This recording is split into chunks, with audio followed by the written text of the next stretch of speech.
There's a new development, which is recovery of classical virtue ethics called narrative ethics. And narrative ethics is, of course, a reference to stories, to narration, the telling of a story. But it means something much more than that, at least for some narrative ethicists. The vast majority of narrative ethics and narrative theories deal with how stories have an impact on their spectator, on the one who reads the story, the one who watches the story, whether it's a play, it's a book, or a movie. That has an impact on us. We come to understand things. They're revelatory. They also reveal things to us about our own feelings, and they're educational. Some say they're therapeutic regarding our own feelings, our own sentiments, that we learn a lot from stories. But narrative ethics, in the deepest sense, actually indicates something much more powerful, something much more at the root of the human being, what we could call an anthropological claim.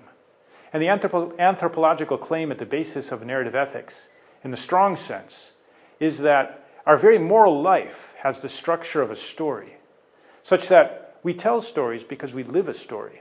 We like stories and we learn from stories because our lives have the structure of a story. To put in other terms, the moral agent, or to be constituted as a moral agent, to be a moral agent, is to be a protagonist of a story, is to be an actor within a theatrical drama, which is on the stage of the world, before spectators, who are the people who know us, and God above, who sees everything. This is the moral life. It is to be the author, the protagonist, and the actor, to be a character in a story, of one's own story. So of course, another step that narrative ethics asks is, well, what kind of story should I live? Well, don't we want a happy end? Don't we want to achieve success? And that's what comedies are about, in the deep sense comedies. There are comedies that just make us laugh. But there are other comedies which we break out with joy, perhaps tears of joy at the end of the story. And that's what a divine comedy is.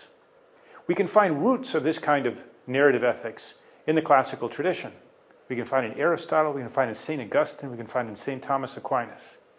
St. Thomas Aquinas, in fact, says explicitly that the beginning of the moral life, certainly for someone who hasn't been baptized, is constituted by the capacity to turn oneself towards one's due end. And that one has a tremendous obligation to do so. We all do. And to do so constantly, to seek unity in life. The unity of our lives is given by the plot which shapes our lives. And hopefully that plot is truly a divine comedy, such that we can live happily ever after.